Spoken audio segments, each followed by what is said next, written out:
जय श्री ओम नमः सिद्धेभ्य नमो अर्हन्ताणं नमो सिद्धाणं नमो आयर्याणं नमो वज्झायाणं नमो लोये सव्वसाहोणं मंगलमय मंगलकरणं वीतराग विज्ञान नमो ताहि जाते भये अरहंतादि महान करि मंगल करियो महा ग्रंथ करन को काज जाते मिले समाज सब पावे निज पद राज। इस भव तरु का मूल एक जानो मिथ्या भाव ताको कर निर्मूल अब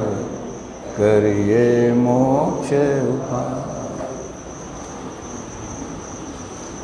सब अपने आयु कर्म के उदय से जीते हैं, आयु कर्म के क्षय से मरते हैं।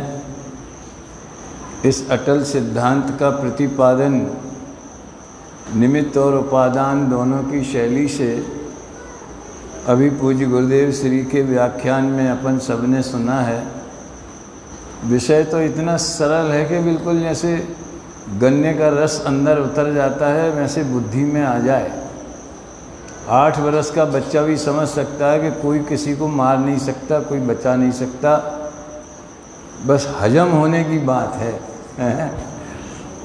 जो ये मिथ्या अध्यवसाय रवि कल तो क्या इसके बाद में जो प्रवचन है उसमें सुख दुख के बारे में भी यही बात है। हम दूसरों की व्यवस्था कर दें, दूसरों का इंतजाम कर दें, स्कॉलरशिप दे दें, नौकरी लगा दें। तुमने अपना भाव किया, उसका उदय के अनुसार उसको मिलेगा। तो ये अध्यवसान कहाँ रहता है? ये मिथ्या अध्यवसान कहाँ रहता है? इसके लिए ये विषय प्रारंभ किया है मोक्ष मार्ग प्रकाशक के पृष्ठ 238 के आधार से। देखो, क्रिया का कर्ता तो आत्मा है नहीं। डॉक्टरों को कितना आज याद किया, हेमंत कुमार को याद किया, रस्तोगी को याद किया। वो इलाज करता था और उसको थोड़ा तकलीफ़ हुई। एक रस्तोगी डॉक्टर तो कोई बेड खाली था हॉस्पिटल में, वहीं सो गया, लेट गया। वो पत्नी को बुलाया, बोले मैं जा रहा हूँ। जब है उसको पता चल गया मैं जा रहा हूँ, वो वासित हो जाता है जाने वाले को, हैं। तो ये बचाने और मारने की या सुखी दुखी करने की क्रिया आत्मा तो कर ही नहीं सकता, तो उस क्रिया में अध्यवसान नहीं है, उस क्रिया में मिथ्यात्व नहीं है, वो तो बाह्य क्रिया है। और अपन ने कल और परसों पढ़ा है बाह्य क्रिया पर दृष्टि है, यानी मैंने ये क्रिया की, मेरे द्वारा हुई, मैंने इतने लोगों को बचा लिया, इतने लोगों के ऑक्सीजन की व्यवस्था कर दी। इसलिए ये जो शासक वर्ग है ना, निरंतर मिथ्या अभिमान में डूबा रहता है। ये मुझे आश्चर्य होता है, अगर कोई सम्यक दृष्टि, पहले बड़े बड़े राजा महाराजे सम्यक दृष्टि तो होते ही थे, हैं, चक्रवर्ती थे, बलभद्र थे, नारायण थे, तो वो क्या प्रजा के हित के काम नहीं करते होंगे, हैं? लेकिन प्रजा की भलाई के भाव हैं, तदनुसार उनकी शासन अनुकूल क्रिया है। लेकिन ऐसा अहंकार बिल्कुल नहीं है कि मैं ये करता। ये कमाल की बात है। और अज्ञानी जीव अगर शासक बन जाए, राजयोग हो जाए, राजा बन जाए कोई भी, तो उसे तो निरंतर यही रहता कि मैंने इतना किया, मैंने इतना किया, मुझे और करना है, देश की सेवा करना है, भले ईमानदारी से, उसमें कोई छल की बेईमानी की बात नहीं हो, तो वो कर्तृत्व के अहंकार में डूबा रहता है।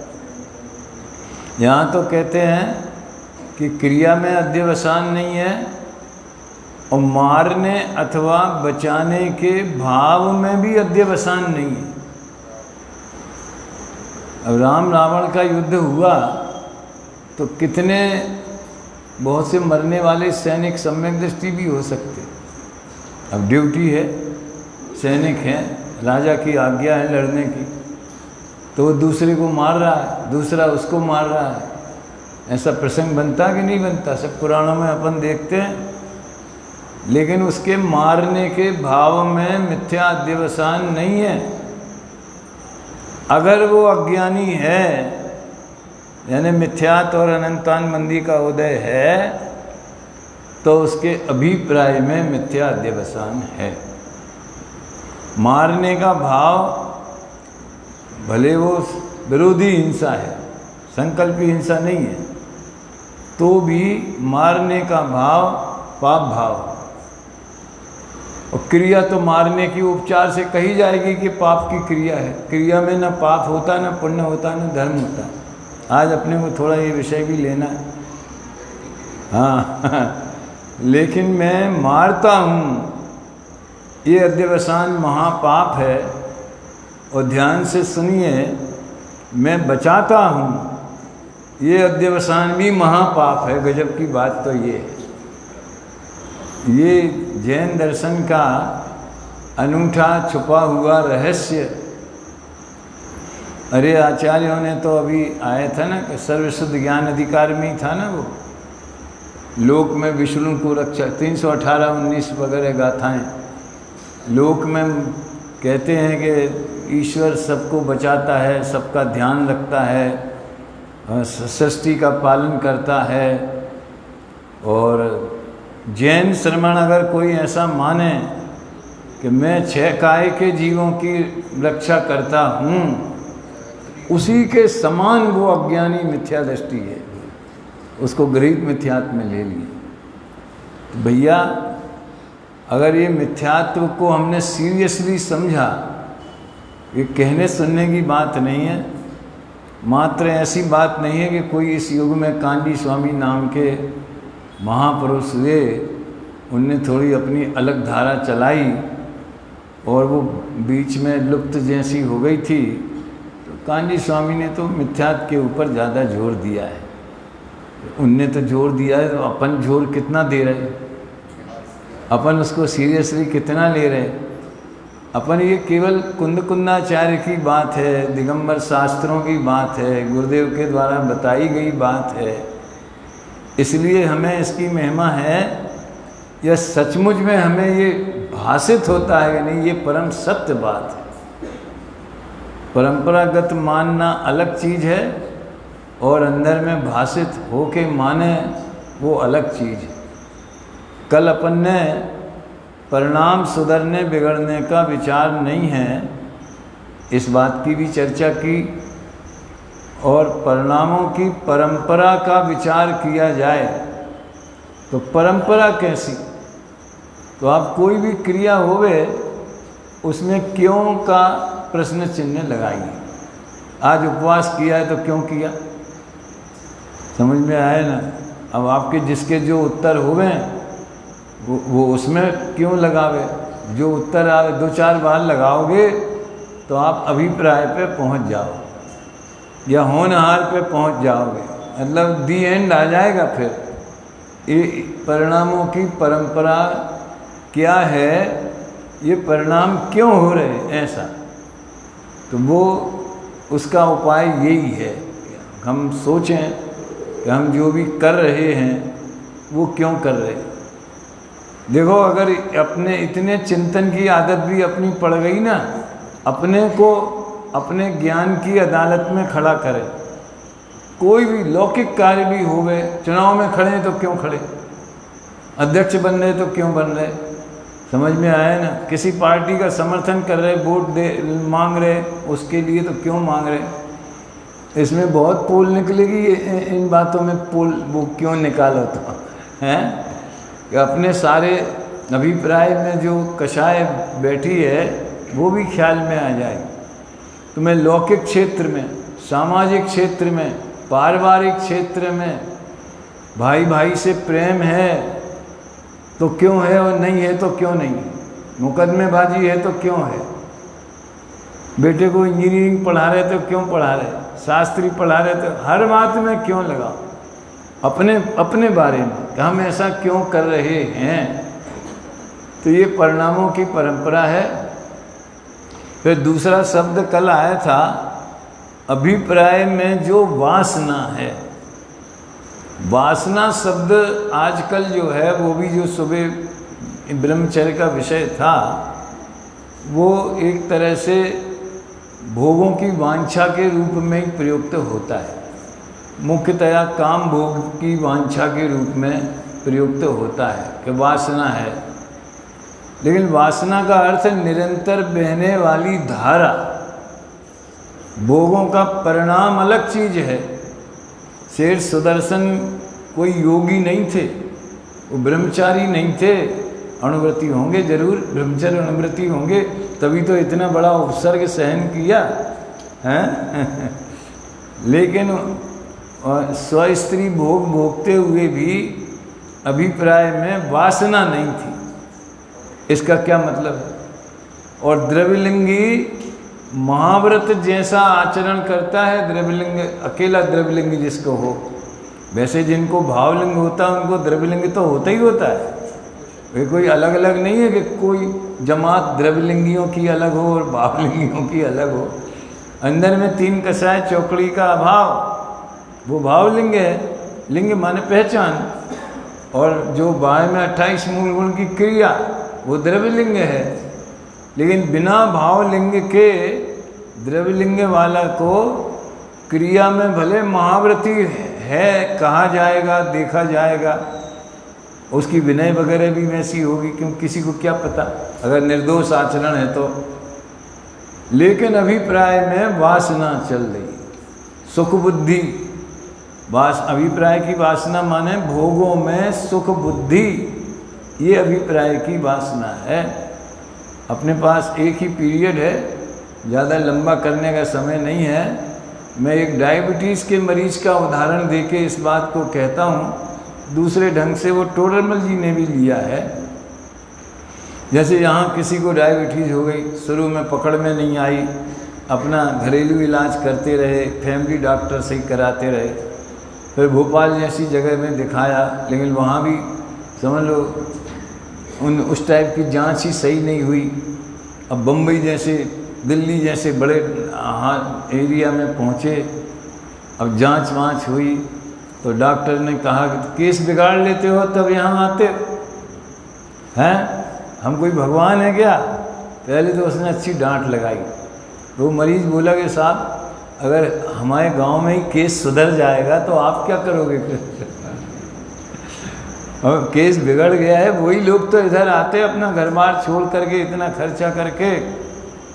ठीक है, अच्छा आप तो ये बताओ करना क्या है? तो उसने कहा कि एक बात बताओ, तुम्हें पक्का ईमानदारी से इस रोग को दूर करना है, तुम्हें स्वस्थ होना है, हैं? क्या बोलते हैं, जैसे कि शुगर मुक्त जीवन बिताना है। आप जो कहो मैं करूँगा, अपना कल्पित उदाहरण है, जो कहो आप करूँगा। तो अब देखो इतने साल तुमने जो मिर्च मसाला खाया, घी तेल का स्वाद लिया, अब वो बंद। सब मिठाई विठाई का जो शौक़ था, अब वो किसी को होए तो भैया माफ़ करना, मुझे पता नहीं है, मैंने कोई ऑडिट भी नहीं किया है किसको है किसको, अपनी तो बॉर्डर पर रहती है। सब बंद। अरे कई को तो हमारे एक डॉक्टर ने, कोई हार्ट का था, फिर उसने आयुर्वेद का कोई नुस्खा बताया कि एक पाउडर दिया, 3 महीने आप ये पाउडर लो, घाटकोपर में था वो, और बोले गेहूं बंद कर दो आप। 3 महीने के लिए गेहूं बंद कर दिया। फिर हम जहाँ ये उस समय शेखर जी का भी कोई प्रोग्राम था और इधर का भी था, झालावाड़ का, झाला पाटन का, इसके पास में है ना, कोटा वोटा के पास में है ना। हाँ, तो वहाँ का पंचकल्याण में गए, उनको पहले से बता दिया, तो गेहूं के अलावा जो दूसरे अनाज हैं उनकी व्यवस्था करी उन्हें 3 महीने, और अच्छा लगा वास्तव में। आजकल तो इसकी बड़ी प्रेरणा दी जाती है कि आप गेहूं कम से कम यूज करें, कि तो उसमें भी शक्कर होती है।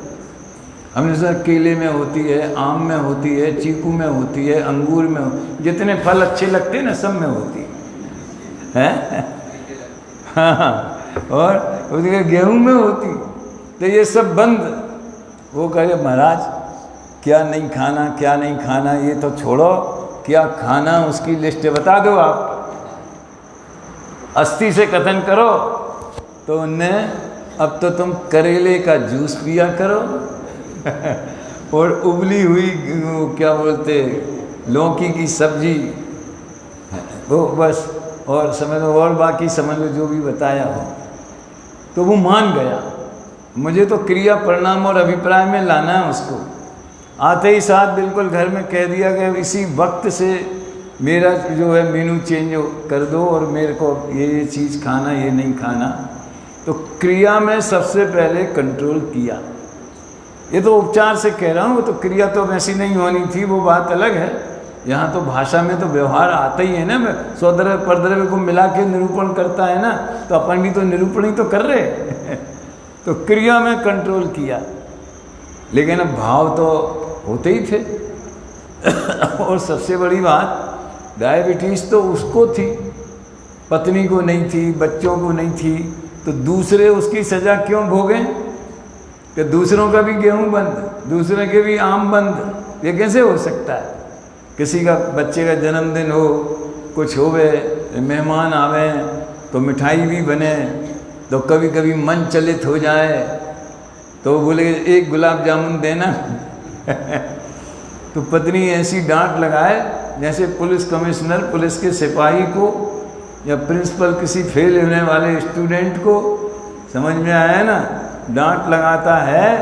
वैसे ही बच्चों के सामने तुम जिद करती हो, तुम क्या कहें, तो डॉक्टर ने ऐसा बोला है वैसा, और फिर ऐसी कृपा करके देवे जैसे कि सरकार भारत रत्न का पुरस्कार दे। अच्छा एक खाई लो, अच्छा अच्छा रहने दो रहने दो रहने दो। परिणाम चालू है, क्रिया बंद हो गई, परिणाम चालू है। अब थोड़ा आगे बढ़ें, धीरे धीरे उसकी आदत में वो बात आ गई। ये जो कहते ना अपन सप्ताह में एक दिन बिना नमक का खाना बड़ा कठिन है, और रोज़ाना आप नमक छोड़ दो, 4 दिन 6 दिन आपको तकलीफ़ होगी, फिर आदत पड़ जाए। बहुत से लोग ऐसे घी छोड़ दिया हमेशा के लिए, आदत पड़ गई, अब शरीर दूसरी चीज़ों से ले लेता है, और फिर अंदर जो तकलीफ़ भी होती होगी तो होती भी होगी, वो तो शरीर अपनी योग्यता से काम करेगा, तो उसकी आदत में आ गया। अब इच्छा भी नहीं होती, ये मैं कह रहा हूँ। तो क्रिया में रोक हो गई और परिणाम भी नहीं होते, भाव भी नहीं होते। जो हमारा है मीनू वही ठीक है, दूसरी चीज़ की ज़रूरत ही नहीं है। लेकिन एक बार वो किसी पार्टी में गया, या जीवनार में अपने यहाँ होती है ना शादी ब्याह की या ऐसी सामाजिक, और वहाँ तो जो बनता है वही बनेगा। वो थाली आई सामने, वो प्लेट आई बढ़िया तर माल की, और मना कर दिया, नहीं नहीं मैं नहीं खाता। तो उसके एक मित्र ने पूछा क्या भैया, तुम्हें तो बड़ा शौक था ये मिठाई खाने का, अब काय को मना कर रहे हो, आपको पसंद नहीं है क्या?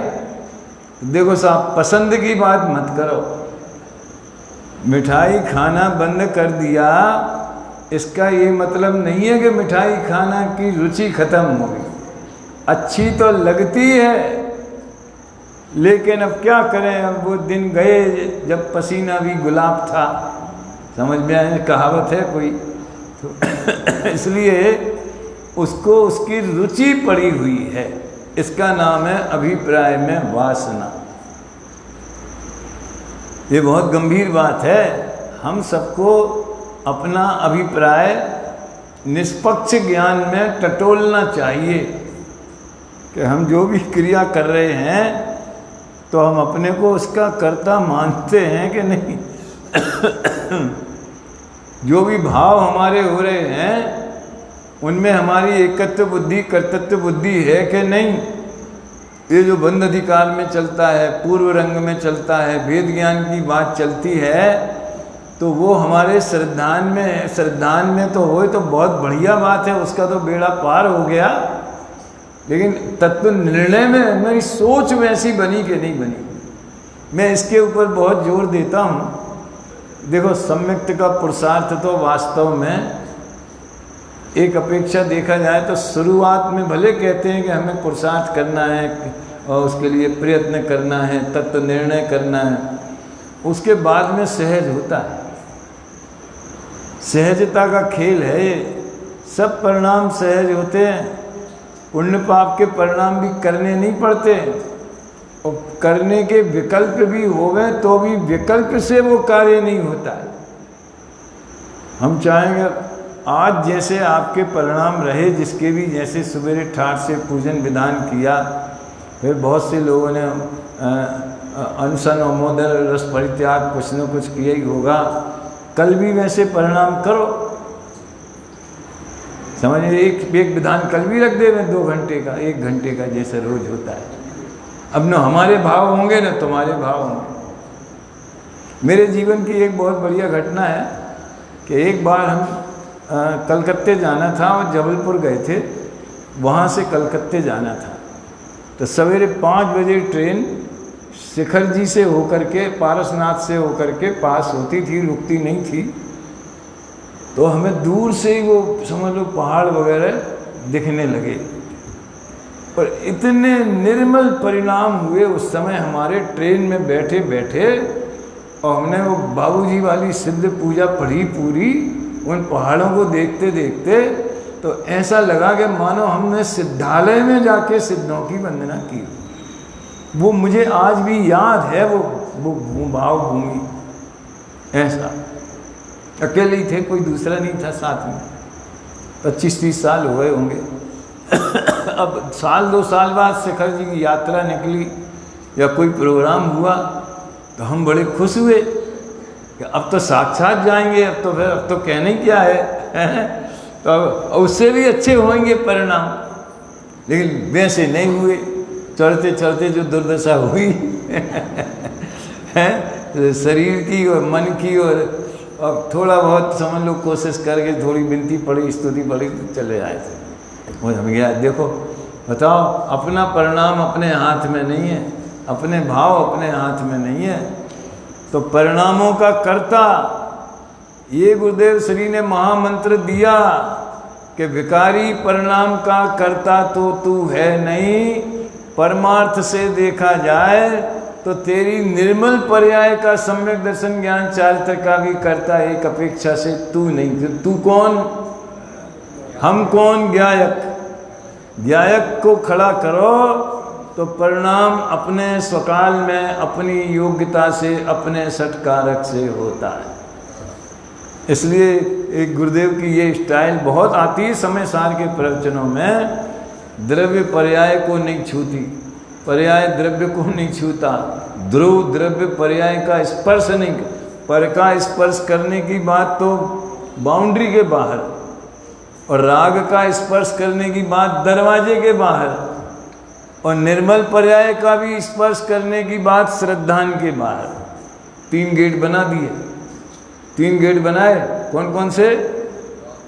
पर का स्पर्श करने की बात तो बाउंड्री के बाहर, राग का स्पर्श करने की बात तो दरवाजे के बाहर, अपनी पर्याय का भी उत्पाद व्यय का स्पर्श करने की बात वो श्रद्धान के बाहर। मैं तो एक अखंड ज्ञायक। तो ये अभिप्राय में जब ऐसा अनुभव होता है, प्रतीति बनती है, हो गया मोक्ष मार्ग हो गया। तो अभिप्राय की वासना का मतलब ये है कि हम भले कितनी त्याग कर लें, व्रत उपवास कर लें, शील संयम पाल लें, लेकिन अगर अंदर में उसमें सुख बुद्धि पड़ी रही तो उसका, अभी हम बताएंगे, उसका फल लगता है।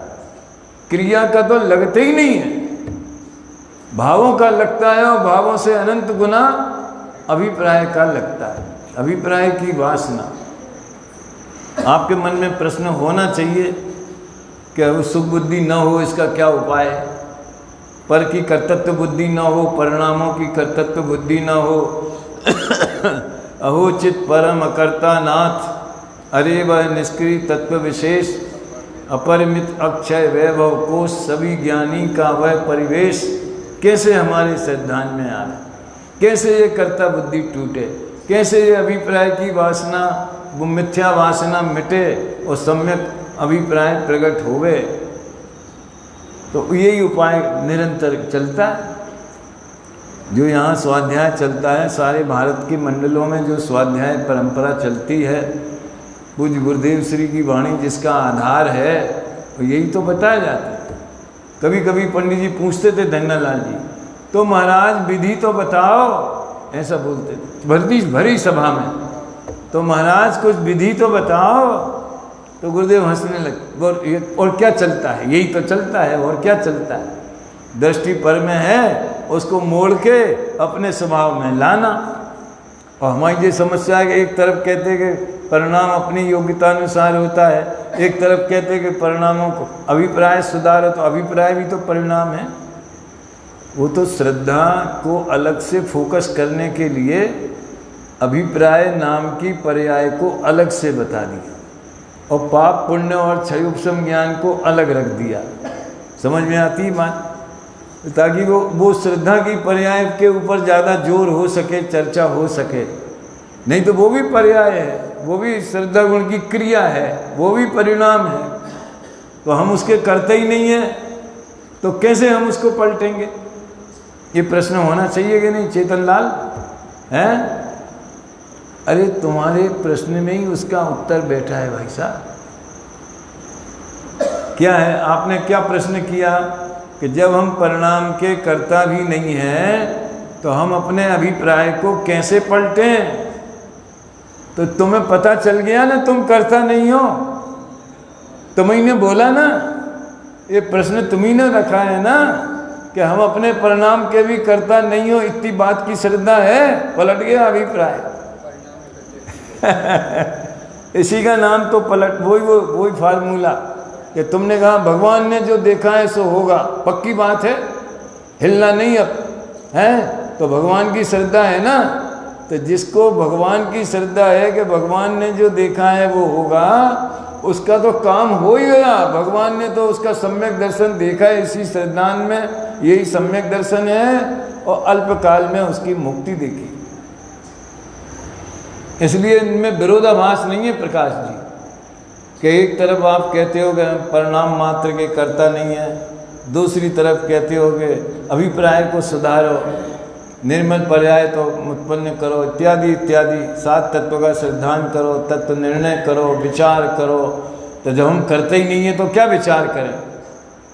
अभी भूमिका राग वाली है ना, अभी मन का अवलंबन छूटा नहीं है ना, धंधे पानी के भी विचार आते हैं ना, तो ये विचार भी आएंगे, तुम्हें आएंगे। हम उपदेश की भाषा में बोलेंगे करो, हाँ, और सिस्टम में वो अपने स्वकाल में ये मैं परिणाम मात्र का भी करता नहीं हूँ, परिणाम अपनी योग्यता से होता है, ऐसे निर्णय करने के विचार आएंगे। और फिर अगर प्रतीति में आ गया कि मैं परिणाम मात्र का करता, मैं माने कौन? मैं माने चैतन्य, मैं माने ज्ञायक, हो गया उसका तो परिणाम पलट गया, अभिप्राय पलट गया। वो केवली भगवान का लघुनंदन हो गया। केली करें जग माई, क्या जग शिव मार्ग में जग माई जिनेश्वर के लघुनंदन। तो ये वैसे तो उसमें पुस्तक में काफ़ी डिटेल है, और किसी फोल्डर में मेरे शायद है, मैंने ढूंढा था वो फोल्डर, मुझे तो मिला ही नहीं, लेकिन आप क्रिया परिणाम अभिप्राय लिखोगे तो आ भी जाएगा। है वो कौन सा? उन्हें वो PDF का नहीं, मैं तो प्रवचनों की कह रहा हूँ। खैर, तो ये चर्चा इनफ है। अब इसमें एक वाक्य आया, फल लगता है सो अभिप्राय में जो वासना है उसका लगता है। तो तीन चीज़ें अपने पास हैं, क्रिया है, परिणाम है और अभिप्राय है। तो वो किसका कितना फल लगता है? ज़्यादा उदाहरण देने के बजाय, क्रिया का कर्ता तो आत्मा है ही नहीं, इसमें घबराने की ज़रूरत नहीं है कि कुछ भी फल है। हमने इतने दिन उपवास किया, इतने दिन पूजा करी, इतना दान दिया, और तुम एक पंडित अलबेले आ गए, तुमने कहा कोई फल नहीं है तो काय को करें। तो यही तो झगड़ा है। हम कह रहे तुम करता हो ही नहीं, तुम कह रहे हमने इतना किया तो उसका फल तो मिलना ही चाहिए। एक और बचपन की सही घटना है। उस समय ये तो फोन किसी के घर में लग जाए ना, ये डायलिंग तो थी नहीं, एक्सचेंज वाला वो, तो भी वो बहुत बड़ा क्रेडिटेबल आदमी माना जाता था। जब पढ़ते होंगे 5वीं 7वीं जब की बात है, तो फोटो उतारने का बड़ा क्रेज़ था कि भाई स्टूडियो में जाके फ़ोटो उतारें। तो हमारे फैमिली में सारा कंट्रोल हमारे चाचा जी करते थे, पिताजी तो बिल्कुल अलिप्त रहते थे, उन्हें दुकान से ही मतलब था। हम लोगों को हमारे तीनों भाइयों की, चारों की फ़ोटो उतारना है, हैं? तो एक सबसे छोटा था, तो वो होगा करीब 3 साल का। तो फोटोग्राफर उसको बोले कि सिर नहीं हिलाना है, तो हैं वो सिर हिला के ही बतावे, उनका हिलना नहीं तो वो हिल के ही बतावे। हाँ अरे भैया तो हिल के रहा है। ऐसे हमने कहा परिणाम का कर्ता नहीं है, समझ में आया ना। ये क्रिया का फल नहीं लगता, क्रिया का तू करता नहीं है, तो हमने इतनी करी वो सब बेकार। तो फिर जहाँ के तहाँ खड़े हो गए। हम कह रहे हम क्या भगवान कह रहे हैं कि तुम करता नहीं हो, क्योंकि तुम जीव द्रव्य हो, उद्गल की क्रिया नहीं कर सकते, वो अपनी योग्यता से होती है। तो हम कहते हमने इतना किया वो सब बेकार। अरे किया ही नहीं है भाई साहब, ये बता रहे हैं तुमको। इसमें कोई हमारा बेकार चला गया, तुम्हारा था ही नहीं, हमारा सब बेकार चला गया, हमारी सारी कौन सी मेहनत चली गई। तो कहने का आशय ये है, हम तो उदाहरण देते हैं कि एक शिकारी ने बंदूक चलाई और हिरण मर गया, तो उसको हिंसा का बंध हुआ। तो किस चीज़ का कैसा बंध हुआ? तो मरा ना हिरण, और इसने बंदूक चलाने की क्रिया इसकी हुई। तो व्यवहार से तो ऐसे ही बोलेंगे, उससे 0% बिल्कुल भी बंद नहीं हुआ। घबराना नहीं, पूरा सुनना और पूरा समझ करके इधर उधर वायरल करना। समझ में आया ना, ये वायरल बड़ा वायरस से भी ज़्यादा खतरनाक है वायरल। लेकिन जो भाव हुआ है, उस भाव से तो पाप का बंध होगा। लेकिन मैंने इसको मार दिया, इस मान्यता से उसे अनंतानुबंधी कषाय का बंध होगा। ये है वर्गीकरण। अगर कदाचित मान लो वो हिरण नहीं मरा, बच गया, इसने तो मारने की कोशिश करी लेकिन वो नहीं मरा, उसकी आयु थी, वो जरा सा चूक गया और कान को छूती हुई वो निकल गई गोली, और बस टच ही नहीं हो पाई। समझ लो जो बाल बाल बच गया जिसको कहते हैं। अब अगर आपसे पूछा जाए कि उसे हिंसा का बंद होना चाहिए कि नहीं, तो आपकी क्या राय है? बोलो। विनोद, विनोद नाम है, हैं? क्या राय है आपकी? प्रदीप कहाँ है? 2-4 नाम तो याद हो पाए यार 10 दिन में। राजकुमार जी तो क्या होना चाहिए बताओ? अच्छा, हिंसा का पाप का बंद होना चाहिए कि नहीं होना चाहिए? इससे क्या सिद्ध हुआ? आप क्या मानते हो? कम से कम इतना तो हम सब एक मत से स्वीकार करते हैं कि मारने के भाव थे लेकिन मरा नहीं, तो भी हम हिंसा से बच नहीं सकते, क्योंकि हमारे भाव तो मारने के ही हैं। और सुनो, बचाने के भाव होवे और कदाचित न बचे, ऐसा तो कितने केस होते हैं। डॉक्टर खूब मेहनत करते हैं, इंजेक्शन देते हैं, वो पंपिंग करते हैं, समझिए। जितनी सभी डॉक्टर बेईमान नहीं होते, बहुत से ईमानदारी से वो कहते हैं कि हमारा दुश्मन भी आए अगर, तो हम ये नहीं देखेंगे कि ये आतंकवादी है कि फलाना है कि ये। अगर वो हमारे हॉस्पिटल में इलाज कराने आया है तो हमारा पहला कर्तव्य है कि उसके प्राण बचाना चाहिए। फिर वो पुलिस को दे देंगे, पुलिस अपना न्याय करेगी, कोर्ट करेगी, सजा देगी, जो देगी। हमारा काम तो उसकी प्राण रक्षा करना है। तो ऑपरेशन हो रहा है, बिल्कुल सही घटना है हमारे मौसा जी के भाई का। हमारे मौसा जी के भाई बारासिवनी में थे, उनका बालाघाट में शायद ऑपरेशन हो रहा था कुछ भी, और एंड टाइम पे लाइट चली गई तो मशीन बंद हो गई और डॉक्टरों ने खूब मेहनत करी लेकिन वो नहीं बच पाए। समझ में आया ना? तो डॉक्टर मेहनत कर रहे हैं बचाने की, लेकिन मरीज नहीं बचा। तो आप बताइए, क्योंकि वो मरीज मर गया तो क्या उसे हिंसा का पाप लगना चाहिए? क्या कानून भी क्या उसे 302 में या 307 में गिरफ्तार करेगा? क्या 302 समझते हैं आप लोग? तो समझते होंगे। हत्या करने में 302 लगती है धारा, हत्या का प्रयास करने पर 307 और भी लगती होंगी बहुत सी, हमें तो 2 ही याद हैं।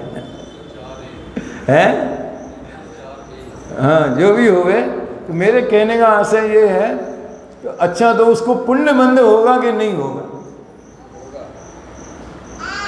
अब बंद तो ऐसा है कि परिणाम कैसे, लेकिन उस पैसे की चिंता नहीं है, पैसा मिलेगा कि नहीं मिलेगा। पहला कर्तव्य है इसके, हमको प्राण बचाना है, तो बचाने का भाव अगर है तो गारंटी से पुण्य बंद होगा। लेकिन साथ में ये देखो हमने बचा लिया, और नहीं बचे ना तो भी वो ऐसा माने कि मैंने तो बहुत कोशिश की लेकिन वो नहीं बच पाया, ऊपर वाले को कुछ और ही मंजूर था। ऐसी भी तो भाषा होती है, मान्यता होती है, अकेली भाषा की क्या बात है। ऊपर वाले को कुछ और ही मंजूर था, इसलिए मेरी कोशिश बेकार चली गई। तो मैं कोशिश करने वाला हूँ, मैं बचाने वाला हूँ, ये मान्यता तो उसकी ख़त्म नहीं हुई ना। इसलिए उसे अनंतानबंदी मिथ्यात और अनंतानबंदी कषाय का बंद हुए बिना रहेगा नहीं। ये फर्क है भैया, इतना बड़ा वजन है मिथ्यात का। वो डॉक्टर साहब की भाषा ऐसी है कि अगर क्रिया से तो शून्य बंद होता है, बंद नहीं होता। परिणाम से अगर उसे इसने मारा है और वो हिरण मर गया, तो मान लो 1 किलो पाप बंधा उसको, तो उसमें 999 ग्राम मिथ्यात का है और 1 ग्राम परिणाम का है सिर्फ। अनंतानुबंधी है। अनंतानुबंधी क्यों बोलते हैं अनंतानुबंधी? क्योंकि वो अनंत संसार का बंध कराती। अच्छा एक बात बताओ, कोई कर्म प्रकृति क्या अनंत संसार की स्थिति लेके बंधती है क्या? तो अनंतानुबंधी काहे की है? 70 कोड़ा कोड़ी सागर से ज़्यादा किसी भी दर्शन मोहिनी की होती है, बाकी चारित्र मोहिनी की कितनी होती? 40 की है, मुझे ध्यान 40 की कि 28 की, जो भी हो गए। तो 70 कोड़ा कोड़ी से सागर से ज़्यादा तो बंधती नहीं है, फिर वो अनंत बंद करने वाली है, ये कैसे हुआ? सुनो, ये अनंतानुबंधी शब्द जो है ये कालवाची नहीं है, ये भाववाची। ये अपने चैतन्य तत्व से, वस्तु स्वरूप से अनंत दूर है वो कषाय, इसलिए अनंत, उसमें ताकत है अनंत संसार तक घुमाने की। घूमेगा तो अपनी अन्य प्रकृति विकृति के हिसाब से उससे घूमेगा। आयु कर्म की सबसे ज़्यादा स्थिति कितनी है? 33 सागर की, चाहे नरक में जाए चाहे सर्वा सिद्धि में जाए। कहने का आशय ये है कि उसके अनंत बंध की ताकत उसके मिथ्या अभिप्राय में रहती है। तो ये ऐसे फल लगता है, सो अभिप्राय में जो वासना है उसका लगता है। इसका विशेष व्याख्यान आगे करेंगे, ऐसी इसमें चर्चा आई है। अभी एक प्रश्न ये खड़ा होता है वो अभिप्राय की बात के लिए कि जीव जो 4 गति में घूमता है ना, सुनना ध्यान से जरा, मिथ्यात से घूमता है या आयु कर्म से घूमता है? मिथ्यात से घूमता है। और मिथ्यात का क्या योगदान है? कौन सी गति का बंध होता है मिथ्यात से? बताओ। मिथ्या दृष्टि कोई गारंटी है कि नरक में ही जाएंगे, स्वर्ग में नहीं जाएंगे, कि तिरंच होंगे? यानी चारों गतियों की आयु का बंध तो मिथ्या दृष्टि करते हैं ना। तो हम किस गति में जाएंगे ये आयु पे डिपेंड है कि मिथ्यात्व पे डिपेंड है? आया प्रश्न समझ में आया? तेरा क्या मानना है? किस गति में जाएंगे वो कौन डिसाइड करेगा, मिथ्यात्व के आयु? क्योंकि मिथ्यात्व तो उसने तो चारों गतियों का ठेका लिखाया है। अब जैसे परिणाम होंगे वैसी गति होगी, वैसी आयु बंधेगी, इत्यादि इत्यादि। इसको आप यूँ एक बढ़िया उदाहरण से समझो। आपके यहाँ तो गाय भैंस वगैरह बहुत हैं, गाय सब दिखती हैं। एक गाय समझ लो खूंटे से बंधी है और उसने रस्सी बांधी है, वो समझ लो 5 मीटर की एक रस्सी भी बंधी हुई है। अब ध्यान देना जरा, खूंटा क्या करेगा और रस्सी क्या करेगी? खूंटे का क्या योगदान है और रस्सी का क्या योगदान है? तो खूंटा तो जहाँ गड़ा है वहीं गड़ा रहेगा, और जितनी लंबी रस्सी है उतने एरिया में गाय पूरी तरह स्वतंत्र है। वो चाहे सोए, चाहे बैठे, चाहे उठे, चाहे खड़ी रहे, चाहे चक्कर लगाए, चाहे घास खाए, चाहे न खाए, चाहे बछड़े को दूध पिलाए, कोई भी काम करे न उसको खूंटा नहीं रोकेगा। ध्यान देना जरा। और रस्सी ने क्या किया? रस्सी ने एक लिमिट बांध दी कि इसके आगे नहीं जाएगा, लेकिन वो रस्सी बंधी है खूंटे से, तो खूंटा डायरेक्ट कंट्रोल नहीं करता है। जरा मार्मिक बात है जरा, खूंटा रस्सी के माध्यम से कंट्रोल करता है। कि अगर खूंटा ही नहीं होगा तो फिर रस्सी गले में अकेली बंधी रहे तो किस काम की? तो वो खूंटे से बंधी तो रस्सी से है, और रस्सी बंधा है खूंटे से। समझ, खूंटे ही समझते हैं वो लकड़ी, रस्सी बंधी है खूंटे से, तो वो उस सीमा के बाहर नहीं जा सकती। तो मतलब खूंटे ने रस्सी के माध्यम से उसे कंट्रोल कर रखा है। अब गले में खूंटा तो लटकेगा नहीं, वो रस्सी के माध्यम से ही बांधना पड़ेगा। ठीक है, चलो। तो मिथ्यात्व जो है पुण्य पाप की रस्सी के माध्यम से जीव को चारों गतियों में घूमने की आज़ादी देता है। इतनी लंबी रस्सी है पाप की रस्सी, इतनी लंबी कि एकेंद्री में भी चले जाओ।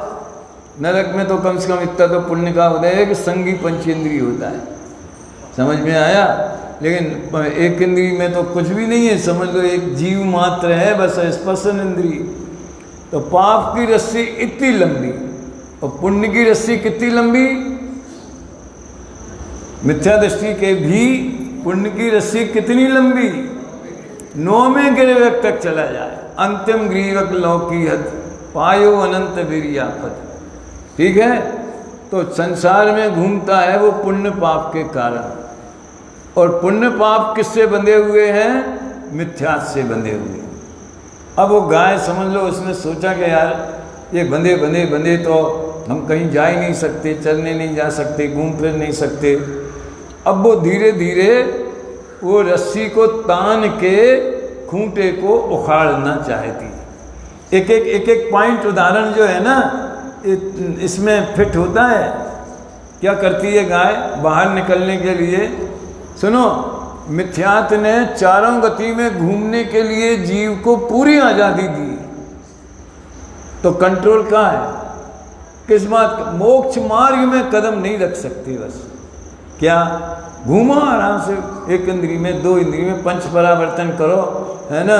वो है ना 6 डाला में यों परिवर्तन पूरे, जो विमान वासी हु था सम्यक दर्शन बिंदु पाए, तय तय चय थावर्तन धरे, यों परिवर्तन पूरे करे। मिथ्यात्व को कोई फर्क नहीं पड़ता। आप जहाँ चाहे, जहाँ जैसे परिणाम करो वैसे जाओ। यानी चारों गतियों में मिथ्यात्व का कंट्रोल नहीं है, वो उसके परिणामों का कंट्रोल है। ध्यान से सुनना जरा। तो फिर उसको इतना ज़्यादा सीरियस क्यों ले रहे, इतने उसकी बात क्यों कर रहे? मोक्ष मार्ग में नहीं जाने देगा वो, मोक्ष मार्ग का दरवाज़ा बंद रखेगा। ऐसे ही पुण्य पाप की रस्सी जो है 4 गतियों में घुमाती है। अब गाय ने रस्सी तान तान के खूंटे को हिलाना शुरू किया। ये उदाहरण तो नोट करने लायक है, एक एक पॉइंट पूरा सुन के नोट कर लेना है। जैसे दादा का वो रिक्शे वाला है ना रिक्शे वाला उदाहरण, करोड़पति रिक्शे वाला, तो कौन से परिणाम से खूंटा हिलता है? रस्सी से खूंटा हिल रहा है ना, धीरे धीरे, अभी मजबूती से जमा है, लेकिन धीरे धीरे खींचा, धीरे धीरे खींचा तो कमजोर पड़ने लगा। तत्व निर्णय के परिणाम से मिथ्यात्व का खूंटा हिलने लगा, ये बताना चाहता हूं।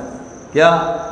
तत्व निर्णय के परिणामों से मिथ्यात्व का खूंटा हिलने लगा, और फिर खींचते खींचते माने तत्व निर्णय में और गहराई और स्पष्ट और भाव वासन, तो वो खूंटा बहुत कमजोर पड़ गया, और अंतिम झटका उसने लगाया और खूंटा उखड़ गया। गाय आजाद हो गई, लेकिन रस्सी बंधी हुई है। क्या बोला है? गाय आजाद हो गई, लेकिन रस्सी बंधी हुई है। तो अब क्या हुआ? गाय तो भाग गई, तो भागते भागते भागते वो गले की रस्सी की गांठ भी खुल गई और रस्सी गिर गई, खूंटा वहीं पड़ा रहा, रस्सी छूट के गिर गई, गाय आजाद हो गई। अपन नहीं हो सकते आजाद? अपन भी रस्सी से खूंटा हिला रहे। अभी कौन सी भूमिका में है? तत्व निर्णय की, तत्व विचार की रस्सी से अपन भी खूंटा हिला रहे हैं। और जैसे ही वो समझ लो तीव्र भाव भाषण, वो प्रायोगिक लब्धि के परिणाम, तत्व विचार और फिर उसकी भाव भाषणा सम्यक्त के पहले की, वो सब अति विशुद्ध परिणामों की रस्सी है। वो उससे पुण्य बंधता है विशिष्ट, लेकिन पुण्य के साथ साथ मिथ्यात्व का खूंटा भी हिलता है। तत्व निर्णय और किसी परिणाम से नहीं हिलता। गुरुदेव बहुत बोलते, करोड़ों रुपए का लगा के मंदिर बनावे, हाँ, महीनों के उपवास करे, कितनी दान करे, व्रत उपवास करे, उससे मिथ्यात्व का खूंटा कमजोर नहीं होता। और उसमें और बल मान्यता और रहती है, हमने तो इतने करे, हमने तो इतने करे, हमने तो इतने करे। थोड़ा तत्व और दृढ़ होता है, ये बड़ी विचित्र बात है। ऐसा पुण्य किस काम का जो हमारे मिथ्यात्व को दृढ़ करे? और फिर जिसको तत्व निर्णय है, तत्व का विचार है, तत्व की समझ है, उसकी महिमा है, उसकी स्वच्छंद प्रवृत्ति सहज ही नहीं होगी। मधुमास मध्य का भी सेवन करे, सप्त व्यसन का भी सेवन करे, ऐसी उसकी परिणति सहज ही नहीं होगी। और अपने जैसे 10 लक्षण है, अष्टानिका है, तो कषाय की मंदता के अनुसार समझ में आया ना, तो भक्ति दया दान पूजा के भाव नहीं आवे, ऐसा हो ही नहीं सकता है। तो वो लेकिन आए वो जुदी चीज़ है, लेकिन उससे मिथ्यात्व का खूंटा नहीं हिलता। मिथ्यात्व का खूंटा कमजोर पड़ता है तो तत्व निर्णय से ही कमजोर पड़ता है, ये समझ लेना भैया। हाँ, और जहाँ प्रायोगिक देखो तत्व विचार की महिमा 260 पेज पे, और जहाँ में समझ लो वो उसने जोर लगाया और श्रद्धा वाले परिणाम से उसने उसको खूंटे को उखाड़ दिया, तो जीव आजाद हो गया, मोक्ष मार्ग में एंट्री हो गई, जिसको वो खूंटा रोके था। अब क्या हुआ?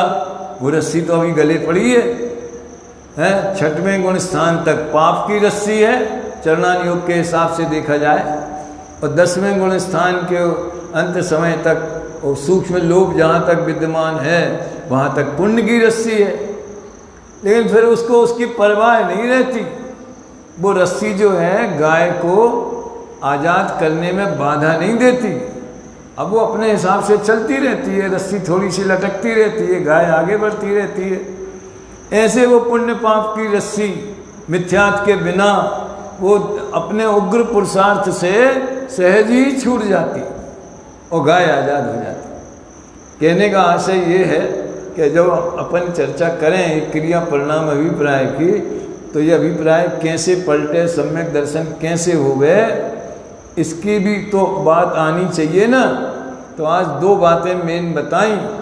एक तो फल लगता है सो अभिप्राय में जो वासना है उसका लगता है, और दूसरे वो मिथ्यात्व क्या योगदान करता है हमारे 4 गति के भ्रमण में, तो मोक्ष मार्ग नहीं होने देता। ये उसका सबसे बड़ा दंड है हमारे। जैसे नज़रबंद कर देते ना कि आप अपने घर में ही घूमो, घर में ही नज़रबंद, बाहर नहीं निकल सकते, बाहर नहीं निकल सकते, तो कितना मज़ा आता होगा। कोरोना में क्वारंटाइन हो गए और घर में ही रहते हैं और गवर्नमेंट ने प्रतिबंध लगा दिया और बाहर निकलोगे तो दंड मिलेगा, तो कितना आनंद आया होगा। एक आध दिन के लिए अगर बाजार बंद हो जाए, छुट्टी हो जाए, तो चलो आज मजे से सो रहे हैं कि टीवी देख रहे हैं, आज दुकान बंद है, लेकिन परमानेंट ही तुम करोगे, हम घर ही में बंद कर देंगे। तो मिथ्यात्व ने इस जीव को संसार में बंद करके रखा है। अब संसार बहुत बड़ा है ना, 3 लोक है ना घूमने के लिए, तो घूमो आराम से, लेकिन मोक्ष मार्ग में नहीं जा सकते। तो ये उसका उपाय है, तत्व निर्णय उसका उपाय है। आप पूछ सकते हैं ये और अभिप्राय का वर्णन किन शास्त्रों में आता है, तो मेन तो समय सार में ही है। बाकी जो वस्तु स्वरूप बताया है पंचास्तिकाय में, प्रवचन सार में, सब में वस्तु स्वरूप का निरूपण है, यानी मिथ्यात्व का खंडन सब में है। आगे इसमें अभी अपना समय हो गया, चक्रवर्ती वगैरह कभी इसमें उदाहरण दिया है कि मैं एक दो लाइन इसकी पढ़ूंगा।